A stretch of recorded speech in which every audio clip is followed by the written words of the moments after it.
नमस्कार, कैसे हैं आप सब। आप सबका लड्डू एंड लाडो चैनल में बहुत बहुत स्वागत है। आज मैं फिर आपके समक्ष लड्डू गोपाल की, लाडो जी की एक कहानी लेके, सत्य कहानी लेके फिर आपके सामने आई हूँ। मैं आप सबसे चाहती हूँ आप लोग मेरे चैनल को लाइक करें, सब्सक्राइब करें और आप सब भी अपनी जो भी आपके अनुभव हैं भगवान के, कान्हा जी के, राधा जी के, लड्डू जी के, वो सब बताएं। भगवान के तो रूप अलग अलग होते हैं लेकिन एक ही होते हैं भगवान। देखिए, आप सबने सुना होगा संत रामदास जी के बारे में, जो बहुत ही प्रसिद्ध संत थे। संत रामदास जी की आपको एक खास बात बताने जा रही हूँ कि जो संत रामदास जी थे वो कभी भी भगवान के सामने खड़े होके कुछ बोलते नहीं थे। बिल्कुल मुंह बंद करके, बिल्कुल साइलेंट ऐसे ही वो चुप रहते थे। और उनका भाव होता था कि भगवान मेरे को देख के, मेरी स्थिति देख के ही सब कुछ समझ जाएंगे बहुत अच्छे से। ऐसा भी इसलिए हुआ क्योंकि भगवान तो भाव के भूखे होते हैं। एक बार क्या हुआ था कि एक राजा था जो बहुत ही अमीर था। मैं आपको ये एक दृष्टांत सुनाती हूँ। तो वो राजा जो बहुत अमीर था, वो रास्ते में से जा रहा था। तो वो जैसे ही वो अपने राजमहल के बाहर पहुंचा, उसे एक भिखारी दिखाई दिया। जब उसने भिखारी को देखा तो भिखारी से वो बोला देख के कि तुम क्या चाहते हो। संत रामदास जी भी उस समय थोड़ी दूर पे वहीं खड़े हुए थे। जिस समय भिखारी से राजा ने कहा तुम क्या चाहते हो, तो भिखारी बोला कि अगर राजा मेरी स्थिति देखने के बाद भी मुझसे ये पूछ रहे हैं कि तुम क्या चाहते हो, तो मेरा तो बोलना निरर्थक है। मेरे फटे हुए कपड़े, मेरे सूखे होठ, मेरे नंगे पैर देखने के बाद भी अगर वो नहीं समझ पा रहे कि मुझे क्या चाहिए, और जब वो राजा हैं तो मैं उनसे क्या मांग सकता हूँ।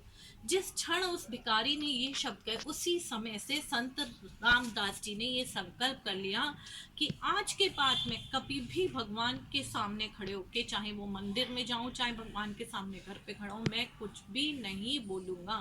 क्योंकि जो भगवान है वो तो राजा के भी राजा हैं, राजाओं के भी राजा हैं, राजा धीराज हैं। तो वो सब कुछ हमारे मन का जान जाते हैं। और जब भक्ति आपकी मन से होती है ना, बिल्कुल आप पास होते हो, तो आपकी आंखों से आंसू निकलते हैं, आपके भाव होते हैं सच्चे। उस समय आप के शब्द नहीं बोलते, आपके कर्म बोलते हैं, आप खुद अपने आप बोलते हो, वही भक्ति कहलाती है। उस दिन के बाद से रामदास जी जब भी भगवान के सामने खड़े होते थे, उनका यही भाव होता था। वो रोते थे, वो अपनी आंखों से देखते थे, पथराई हुई आंखों से भी देखते थे कि मेरे भगवान आएंगे, लेकिन कभी नहीं कहते थे। क्योंकि जब दिल से रिश्ता जुड़ जाता है तो भगवान हमारे पास आ जाते हैं। राधे राधे, कान्हा कान्हा। आज के मैं आपको लड्डू गोपाल के अपने दर्शन कराऊंगी। आज भी मैंने कान्हा जी का अपने बहुत अच्छे से लड्डू जी का श्रृंगार करा है और लाड़ो माता का भी करा है। चलिए उससे पहले एक बार मंत्र का जाप कर लेते हैं। श्री राधे श्री राधे, राधे श्री राधे, जय राधे जय राधे, राधे श्री राधे, श्री राधे जय राधे, राधे जी राधे। हरे कृष्णा, हरे कृष्णा, कृष्णा कृष्णा, हरे हरे। देखिए, आज हमारे लड्डू गोपाल जी ने पीले रंग के वस्त्र पहने हैं। कान्हा जी के प्रिय हैं ये। कान्हा जी को पीताम्बर भी कहते हैं। इनकी मुरली इनके साथ ही शोभायमान हो रही है। ये हमारे साथ में केसरिया रंग में लाल रंग, हरा रंग सब लगा के राधा रानी का श्रृंगार करा हुआ है। इनका चंद्रमुखी हार है, लंबा हार है। इनकी साथ में मांग टीका है, ये इनका मुकुट है। और कान्हा जी के लिए देखिए, मैंने इसमें ये जल भी रखा है तुलसी पत्र डाल के, आप सबको दिखाई दे रहा होगा।